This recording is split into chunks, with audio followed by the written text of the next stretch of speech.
Good morning, my neighbors!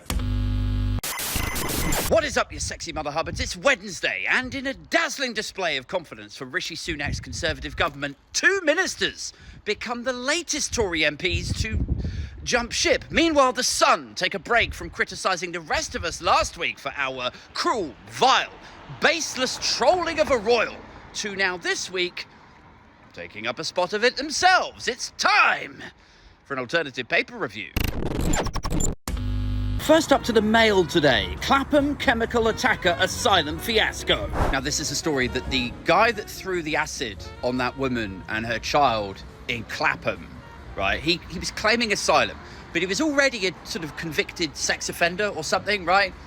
And also he failed the Christianity test, now, is what we're saying. It says, judge doubted his account, he failed questions on Christianity and was a convicted sex offender, but Afghan was still allowed to stay as a convert. Which, look, you know how whenever there's an Islamist terror event in the UK, whether it is, the 7/7 bombings or an arena bombing or they kill a soldier, the majority of these attacks are always done by recent converts to Islam. So there's always that narrative weaved like, well, who radicalised them? Who exposed them to this kind of thinking? You'll get news reports like Abu Muhammad Akhtar al-Shabaab, previously known as John Stevens, that he was exposed to this way of thinking. Anyway, we think he died in the explosion. Like, I want to see the Mail, the Express, the Telegraph, the mediums of tedium, right? I want to see them come out with the same stuff now for this guy.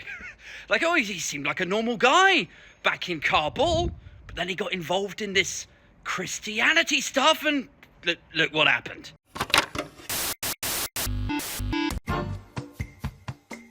Meanwhile, the Mirror lead with traitors, the Brits fighting for Putin. This doesn't surprise me at all.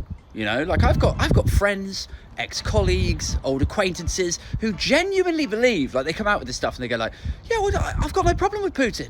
I've got no problem with it. Like, he's a world leader. He governs in the interest of his people. Like, what's to find? You can't find fault in that. But they're honestly more sceptical about their own government and own national press than they are about Putin, who has a rich tapestry track record of putting out lies and misinformation and killing people if they so much as threaten to tell the truth. They're like, oh, I don't trust the government. I'm like, nobody does.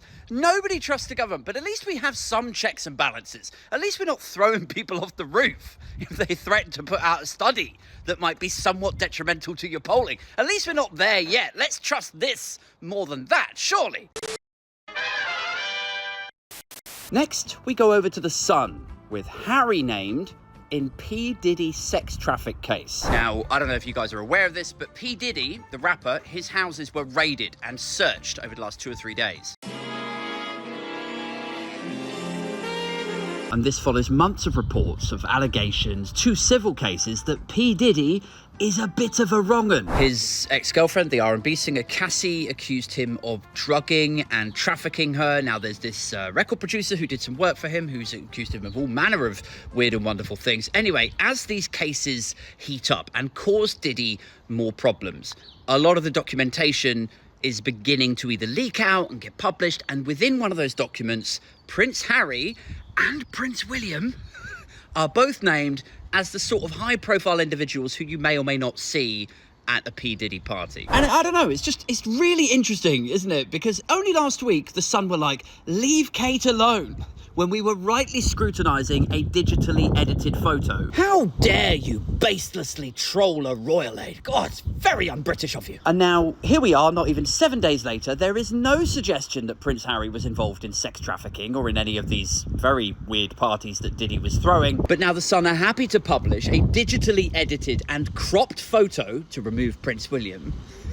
to baselessly suggest that he was. This is what I really don't understand about newspapers in the UK, about libel, slander, defamation law, is that if a person read this, right, lawsuit links Duke with rapper, Harry named in Diddy sex traffic case, right, a reasonable perspective to come away with for having read that headline would be that Prince Harry is somehow implicated in these sex trafficking parties, right? That's what I would perceive that to mean. So even if you ignore the leave Kate alone angle to this and the cropping out of Prince William, how is this anything other the light speed stupidity from the editor of that newspaper. Anyway, that's it for this one. Cheers for watching, guys.